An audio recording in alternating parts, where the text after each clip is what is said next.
Three guys cannot pay rent in San Francisco. Their solution: blow up some air mattresses, charge strangers $80 a night to sleep on their floor, and serve them Pop-Tarts for breakfast. That's not a business plan. That's a cry for help.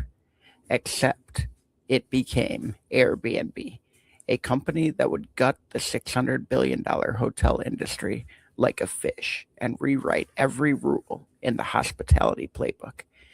This is the greatest pivot in startup history.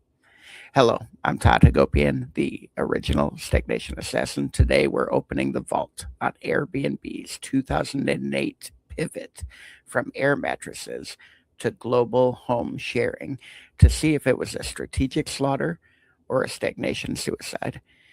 Brian Chesky, Joe Gebbia, and Nathan Bacharchik didn't just disrupt an industry, they detonated it.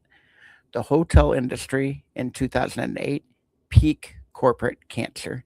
Marriott, Hilton, Hyatt, they were all serving the same beige experience at different price points. The same scratchy comforters, the same overpriced minibars, the same soulless lobbies. The only innovation in decades was putting a chocolate on the pillow. Stagnation score for the industry 9 out of 10. The hospitality industry had confused uniformity with quality and repetition with reliability. They were ripe for a stagnation assassination. So let's perform the forensic analysis on Airbnb's pivotal playbook. The 70% rule, the first version of Airbnb, was frankly embarrassing. It was a janky website with terrible photos and a trust model built on vibes. But Chesky and Gebbia didn't wait for perfection. They launched with air mattresses in their own apartment during a design conference. They got 3 bookings and they started to learn. They executed at 70% and iterated like maniacs. They personally flew to New York to photograph listings. They redesigned the site constantly. They pivoted from Air Bed and Breakfast to Airbnb. Every version was better than the last, but no version waited for the one after it. That is the 70% rule, executed with surgical precision. Orthodoxy smashing innovation, the sacred cow of hospitality, was this: people will only sleep in a professionally managed, branded hotel room. That was gospel. Every incumbent believed it. Every investor repeated it. Every MBA textbook taught it. Airbnb slaughtered that sacred cow and turned it into a hamburger. They said, what if people want to stay in a stranger's apartment? What if authenticity beats uniformity? What if the best hotel room is the one that doesn't look like a hotel room? The hotel chains laughed.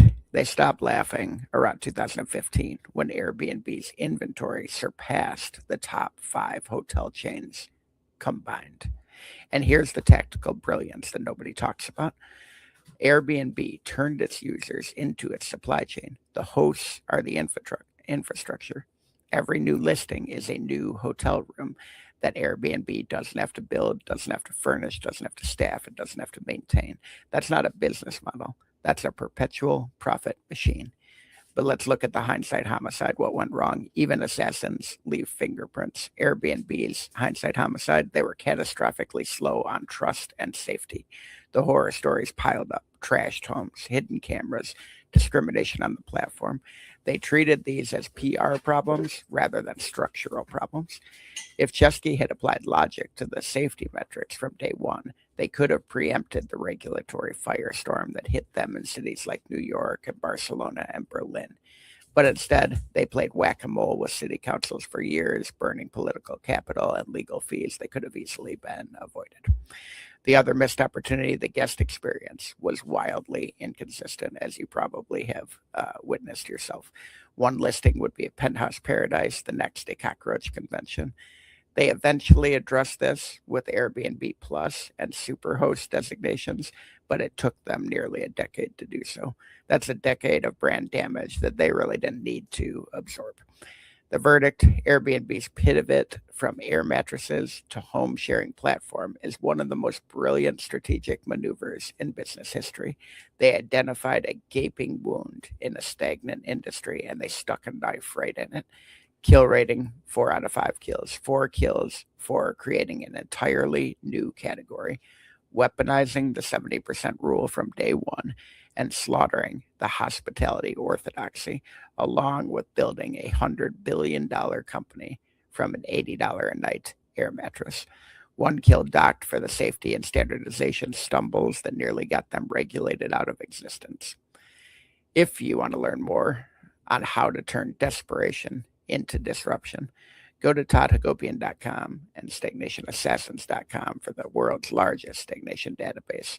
The Unfair Advantage is my book, Weaponizing the Hypomanic Toolbox. Pick that up on Amazon, and definitely subscribe to the Stagnation Assassin Show. And remember, continue to declare war on stagnation.